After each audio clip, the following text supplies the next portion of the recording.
Zille misled the province when she was delivering the SOPA address, because we heard a lot of discrepancies while she was delivering the address?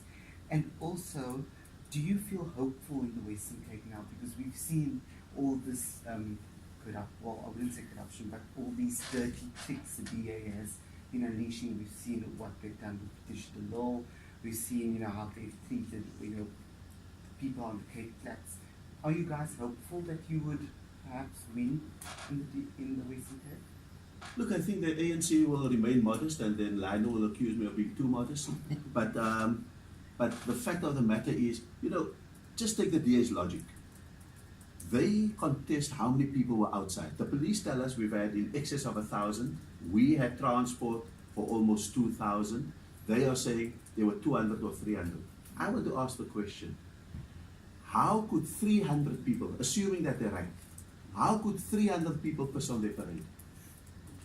How could 300, put it for radio, how could 300 people distract from the gravity of what you were doing inside?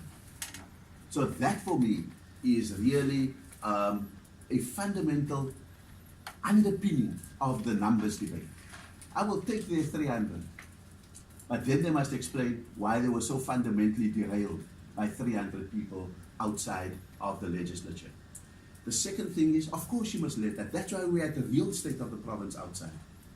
She was speaking about 200,000 housing opportunities.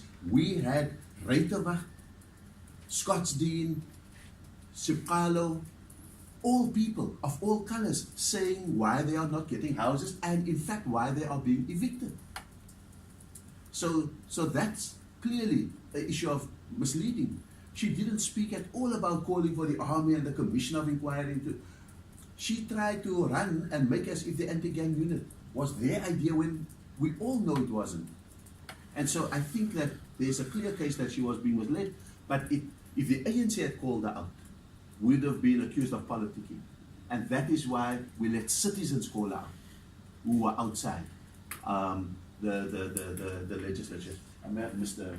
No. I think you're right. But I think it's also important to notice that Helen Zille and the DA, when they campaigned to take over the province 10 years ago, they said that this was the most corrupt government that the ANC have had, that the country has had. Up to today, 10 years later, not a single MP or MPL or an administrator has ever been charged, has ever been convicted or anything. All the investigations into all of them came to null.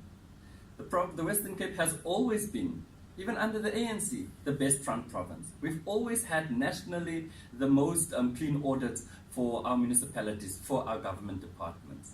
And yes, there were lots of work to be done, but we are confident that they were just building on the legacy and on the work that we have done already. And we are convinced that the people of the Western Cape are being misled by the DA. And during the next month, and even with the debate on the SOPA, we will continue to expose the DA's lies.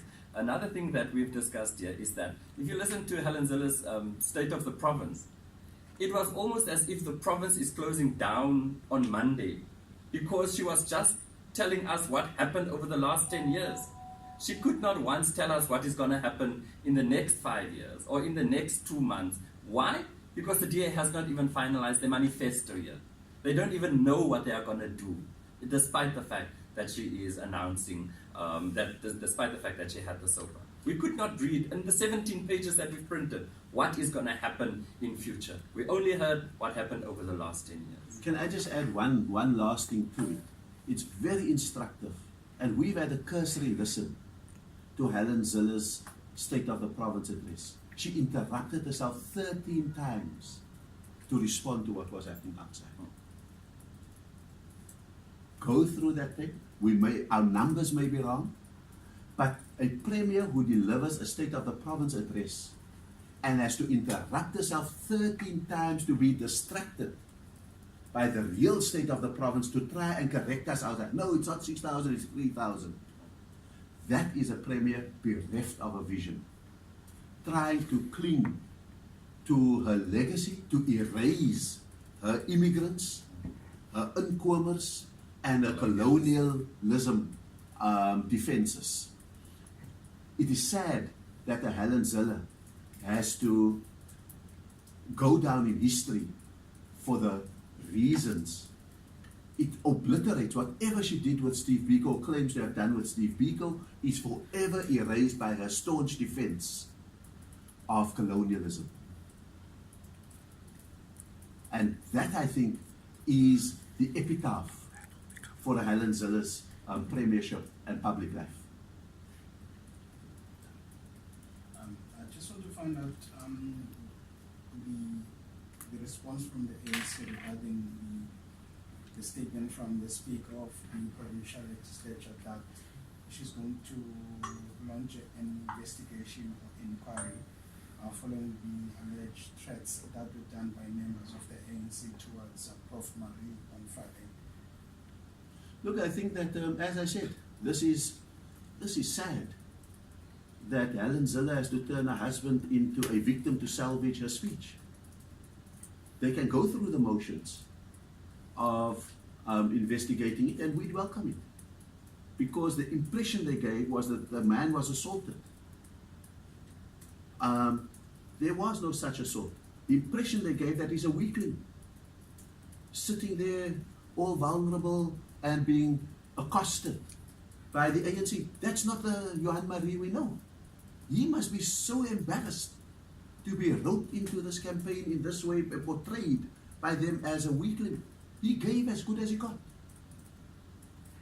And therefore, I would have wished that we would have ignored him, given a role that he played, but now seeing him being instrumentalized in defense of a damp scope speech, I think that that is the saddest thing. So let the Speaker investigate it.